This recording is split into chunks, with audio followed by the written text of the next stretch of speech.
Morning friends. So today we can again start with the third chapter of the standard 12th and that name is reproductive health. तो आज reproductive health में हम different type of the contraceptive methods के बारे में बात करेंगे। तो चलो बच्चों बिना वक्त गवाए हम हमारा टॉपिक हम स्टार्ट करते हैं। रिप्रोडक्टिव हेल्थ में आज हम पढ़ेंगे contraceptive method prevent the pregnancy. Pregnancy को रोकने के लिए हमें कौन सी कॉन्ट्रासेप्टिव मेथड यूज करनी है इसके बारे में हम डिटेल में आज पढ़ेंगे। तो पहला जो मेथड है वो है ओरल कॉन्ट्रासेप्टिव पिल्स। पिल्स मतलब टेबलेट।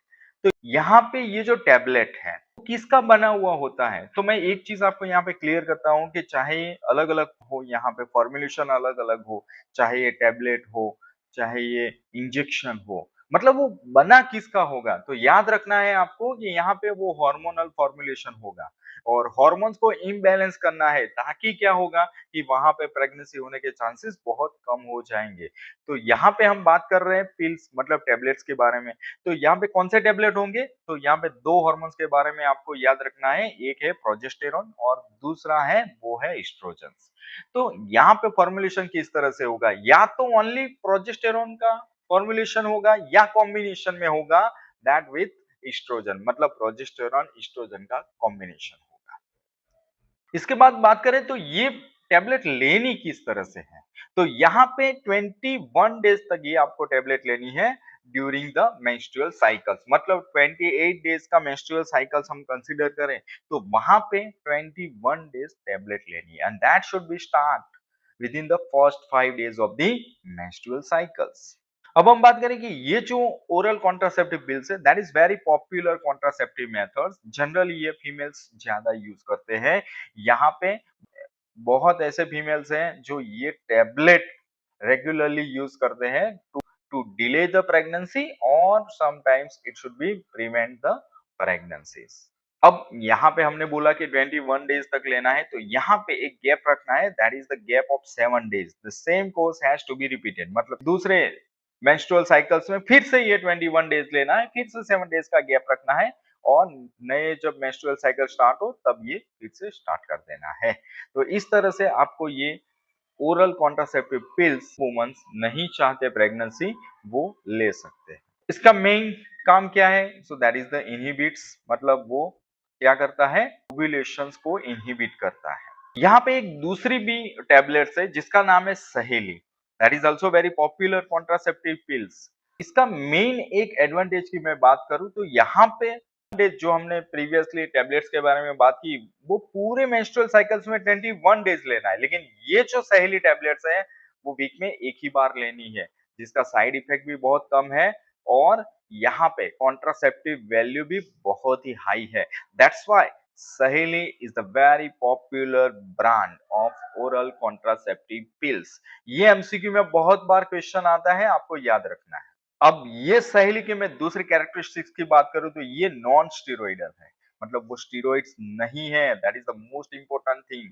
और एक और एमसीक्यू क्वेश्चंस इसमें कई बार पूछा है नीट और बोर्ड दोनों में, एंड दैट इज सहेली दैट डेवलप बाय हु, किसने ये डेवलप किया था, तो यहाँ पे CDRI that is central drug research institute, वो लखनऊ में है। कई बार ऐसे भी आता है कि सीडीआरआई वो कहाँ पे लोकेटेड है, तो वो लखनऊ में है, आपको याद रखना है। और ये जो सहेली टैबलेट थी वो डेवलप किया था सेंट्रल ड्रग रिसर्च इंस्टीट्यूट, मतलब सीडीआरआई ने डेवलप किया था। दूसरे जो पॉपुलर ब्रांड है इसमें कॉन्ट्रासेप्टिव इंजेक्शन है, drug releasing implants, vaginal rings और स्किन पैचेस है। ये जो यहाँ पे भी हमने जो बोला अभी कि यहाँ पे या तो प्रोजेस्टेरॉन ओनली प्रोजेस्टेरॉन का फॉर्मुलेशन होता है या तो that should be combination with the estrogen, तो यहाँ पे प्रोजेस्ट्रोजन अकेला और that should be combination with the oestrogen.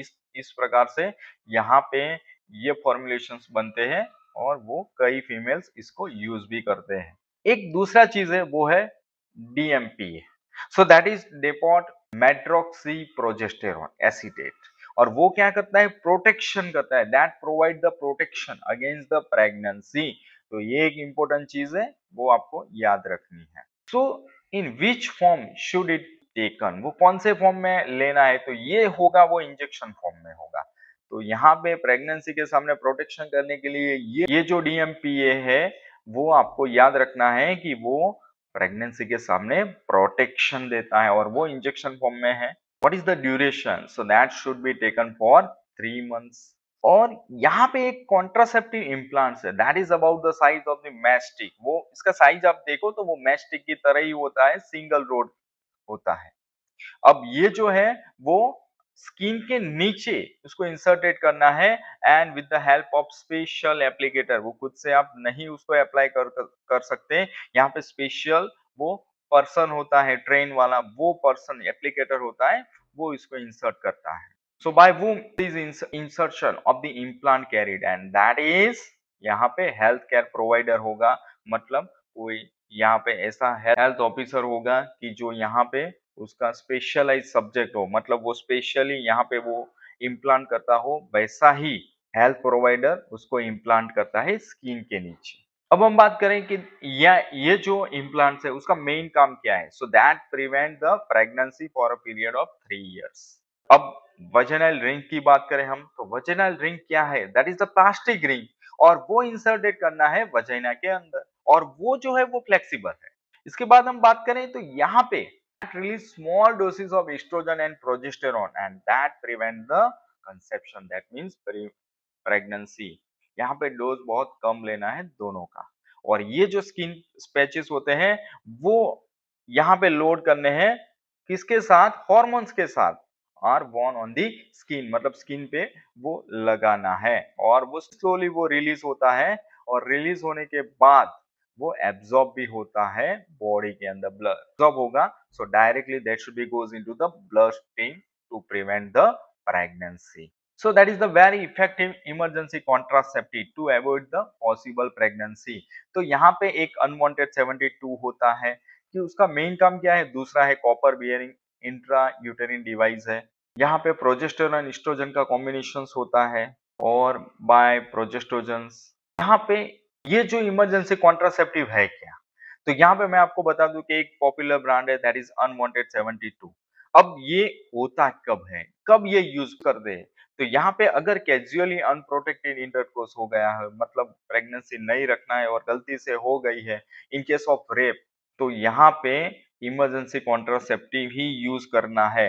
और वो है इमरजेंसी कॉन्ट्रासेप्टिव की हम बात करें, so that should be use with in the 72 hours of the foetus, मतलब रिलेशन होने के बाद 72 आवर्स तक ही आप उसको ले सकते हो, तब जाके यहाँ पे प्रेगनेंसी अवॉइड कर सकते हो। अब इसके बाद हम बात करें तो वजेनल रिंग की हम बात करें, सो दैट वियर, और दूसरा है wearing the patch, so that should B upper outer arm, that should B place on upper outer arm, और पीछे की साइड्स भी होता है, that is upper torso. Surgical method की हम बात करें तो सर्जिकल मेथड यहाँ पे मेल और फीमेल दोनों की होती है। तो मेल की हम बात करें, so that surgical method name is vasectomy, और फीमेल के बारे में ये जो सर्जिकल मेथड है जिसका नाम है ट्यूबेक्टोमी। अब ये दोनों में मेथड में होता क्या है?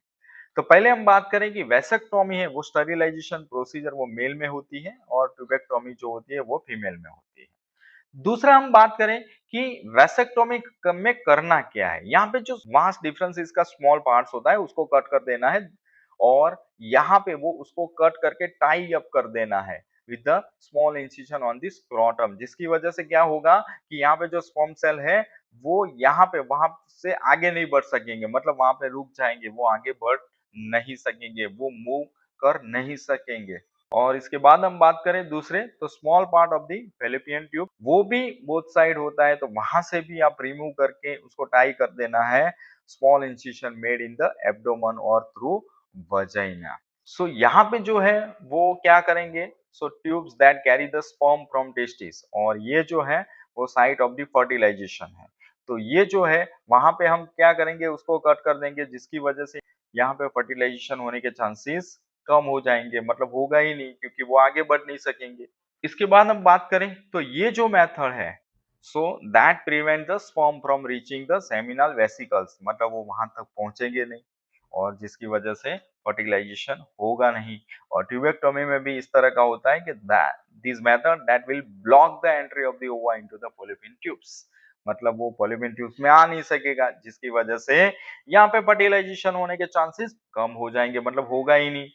और ये जो सर्जिकल है एक चीज याद रखना है कि यहाँ पे जो रिवर्सिबिलिटी है, अगर कोई ये सर्जिकल मेथड्स कर देता है और बाद में ऐसा सोच रहा है कि मैं उसको रिवर्स करूँ, तो यहाँ पे चांसेस बहुत कम है ये रिवर्स होने के chances.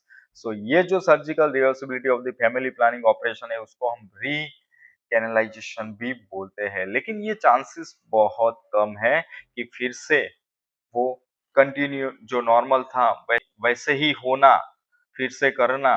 So that should be very difficult. अब वेसेक्टोमी या ट्यूबेक्टोमी दोनों का सर्जिकल मेथड आप यहाँ पे फिगर में देख सकते हो कि हमने यहाँ पे वेसेक्टोमी में होता क्या है कि वास डिफरेंस दोनों के साइड वो कट करना है और टाई कर देना है। यहाँ पे फैलोपियन ट्यूब्स में भी सेम चीज वैसे ही करना है, दोनों को कट करके उसको टाई अप कर देना है। तो चलो इसके एमसीक्यू के बारे में हम देख लें। ये छोटा जो पोर्शन था इसका, तो new oral contraceptive for the female is blank and was developed by blank. Option 1 Saheli CDRI, option 2 Saheli WHO, option 3 Mala D CDRI, option 4 implants WHO.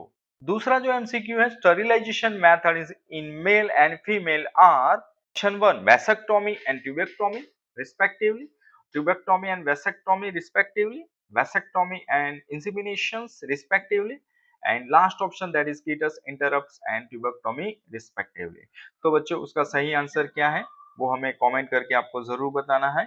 अब हम बात करें एमटीपी एमनियोसेंटेसिस टेस्ट के बारे में, इनफर्टिलिटी, एआरटी एंड आईवीएफ के बारे में अब हम पढ़ेंगे। तो पहला जो है वो है मेडिकल एमटीपी। एमटीपी का फुल फॉर्म है मेडिकल टर्मिनेशन ऑफ प्रेगनेंसी। मतलब यहाँ पे क्या है कि जो भी प्रेगनेंसी है उसको टर्मिनेट करना है, तो जिसको हम क्या बोलते हैं एमटीपी। अब मेडिकल टर्मिनेशन ऑफ प्रेगनेंसी की हम बात करें तो intentionally voluntary termination of pregnancy before the full term of gestation. मतलब ये पूरा जो यहाँ पे ये जो 9 मंथ का पीरियड होता है, इसके पहले ही इंटेंशनली या वॉलंटरी टर्मिनेशन जिसको हम बोलते हैं मेडिकल टर्मिनेशन ऑफ प्रेगनेंसी। अब ये मेनली क्या करता है, वो one type of induce abortion, मतलब एबॉर्शन टाइप का ही ये है वो। और एक चीज हम बताएं तो ये यहाँ पे गवर्नमेंट ने 1971 में उसको लीगलाइज किया था टू अवॉइड इट्स मिसयूज। तो यहाँ पे गवर्नमेंट ने एक रूल्स बनाया है 1970, तो यहाँ पे एमटीपी को उन्होंने लीगलाइज किया था टू अवॉइड इट्स मिसयूज। अब हम एमटीपी की बात करें तो यहाँ पे अब होता है कि that should be considered to be only available choice to get rid of unwanted pregnancy. जब कोई ये प्रेगनेंसी चाहता न हो तब जाके यहाँ पे जो एमटीपी है that is very beneficiary for him.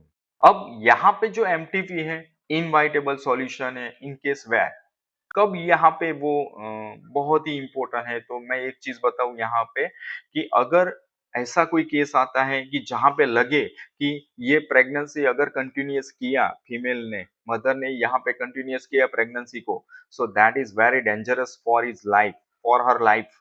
And अगर यहाँ पे फीटस को भी इस तरह का कोई केस आया कि यहाँ पे आगे कंटिन्यू करे प्रेगनेंसी को, तो वहां पे फीटस की लाइफ को भी खतरा है, मदर की लाइफ को भी खतरा है, तब जाके एमटीपी करना यहाँ पे एसेंशियली हो जाता है।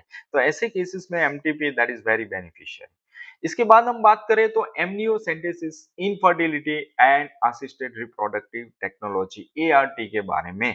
अब ये तीनों के बारे में हमें पढ़ना है, लेकिन एक चीज यहाँ पे आपको याद रखनी है, ये एमसीक्यू के लिए बहुत ही इंपॉर्टेंट है एमनियोसेंटेसिस, और ये जो टॉपिक है वो एमसीक्यू के लिए बहुत ही इंपॉर्टेंट है। एक चीज आपको ध्यान रखनी है, इसीलिए आप ध्यान से ये टॉपिक देखो। So now the what is the procedure, इस तरह से ये करना है। तो आप सोचिए कि मैं आपको दो तरह से समझाऊंगा, पहली बार भी समझाऊंगा और बाद में मैं उसका डायग्राम दे के भी आपको समझा दूंगा, तब जाके ये आपका टॉपिक क्लियर हो जाएगा।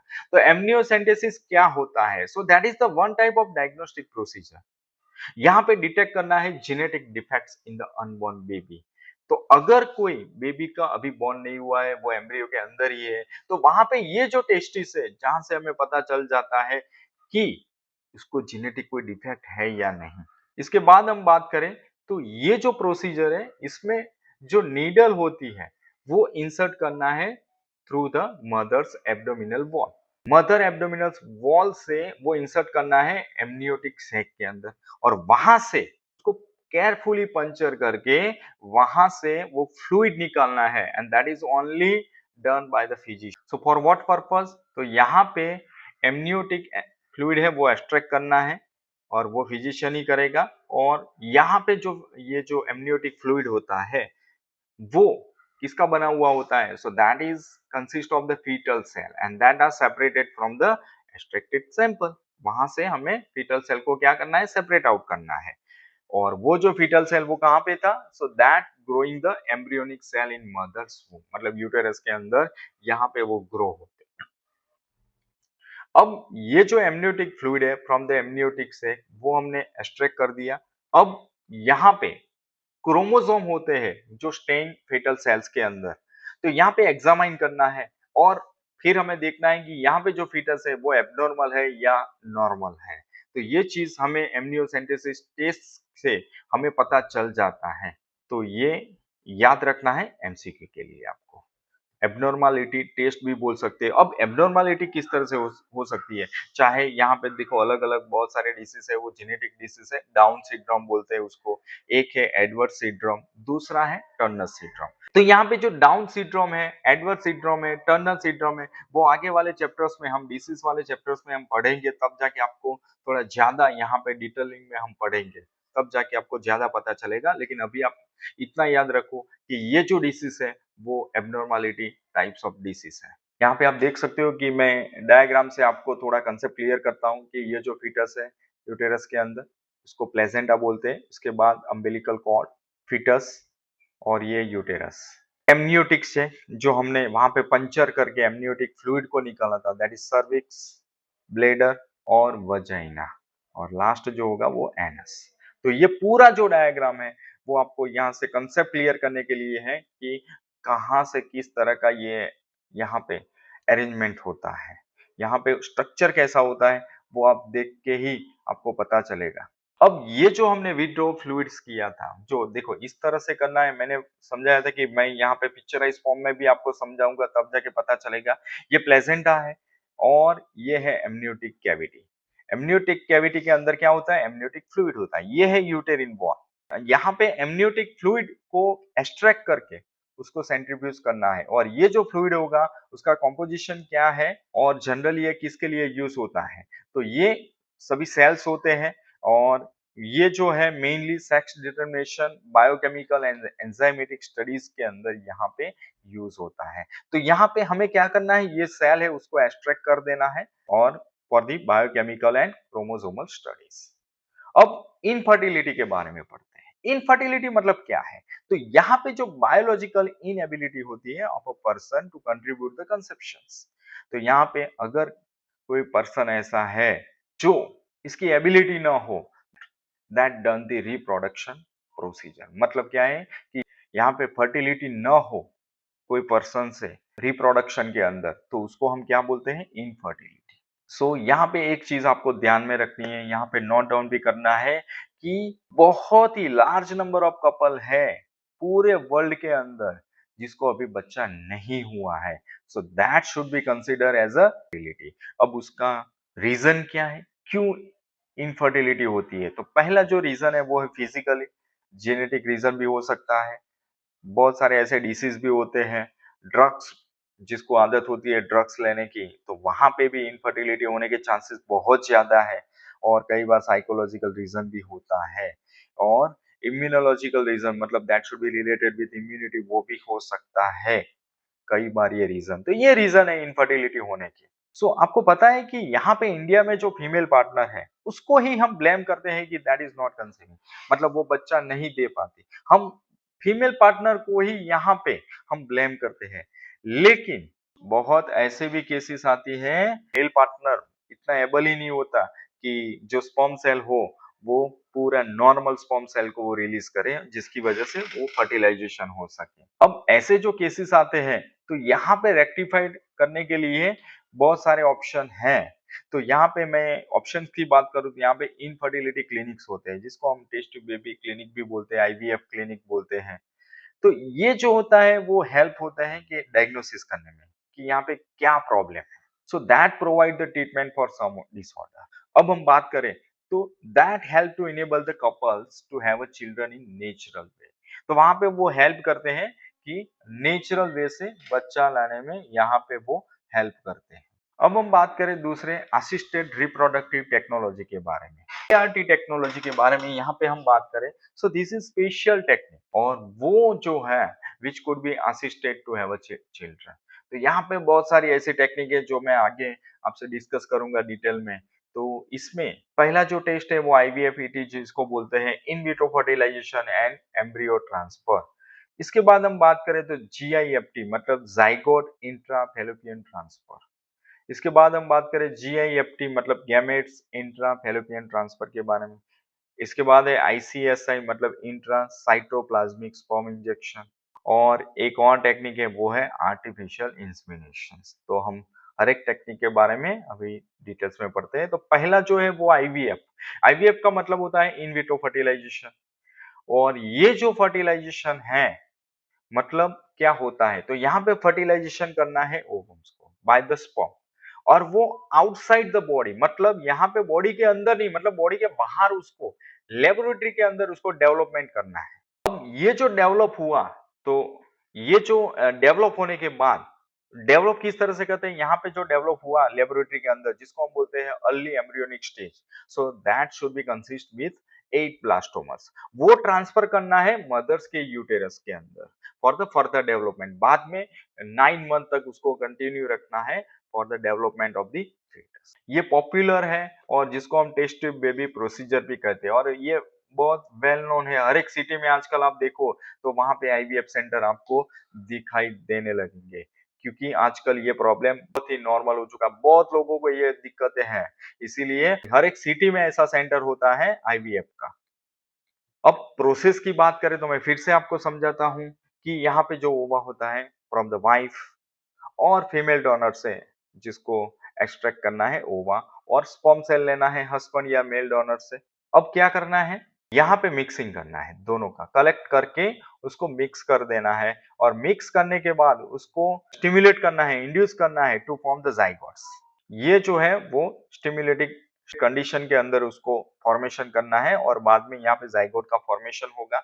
और if the mother uterus is not medically fit to receive the embryo producing in vitro, जो हमने बाहर बनाया वो जाइगोट का फॉर्मेशंस, तो वो जाइगोट का फॉर्मेशन हमें मदर के यूटेरस के अंदर यहाँ पे इंट्रोड्यूस करना है। लेकिन यहाँ पे अगर मदर्स का यूटेरस होता है वो मेडिकली फिट नहीं होता है, तो ऐसे केसेस में क्या करना है, तो ऐसे केसेस में उसको हम किसी और वुमन्स के अंदर उसको इम्प्लांट कर सकते हैं, और जिसको हम क्या बोलते हैं, सरोगेटी मदर्स उसको हम बोलते हैं, कि मतलब उसकी जो कुक होती है वो हमने भाड़े पे रखा है। ऐसा ही सब यहाँ पे ऐसे वर्ड से सब लोग जानते हैं जिसको हम बोलते हैं सरोगेटी मदर्स। तो ये है IVF के टेक्निक के बारे में। तो अब हम देखते हैं इसके MCQ के बारे में। So if the zygote or early embryos with 8 blastomeres is introduced into the fallopian tube is called option 1 GIFT, option 2 ZIFT, option 3 IUT और option D IUF। दूसरा जो है MTP are also essential in certain case where option A continuation of pregnancy could be harmful, fatal either to mother, fetus or both, unwanted pregnancy or all। तीसरा हम बात करें if an embryo with the generally 8 blastoma is transferred into mother's uterus for further development, it is called IUT, that is intrauterine transfer, extrauterine transfer, intratubular transfer और intracytoplasmic transfer. तो बच्चों, आपको ये topic कैसा लगा वो हमें कमेंट करके जरूर बताइए, और कल हम नया टॉपिक लेके, इसी चैप्टर का नया टॉपिक लेके फिर से आएंगे। तब तक के लिए गुड बाय।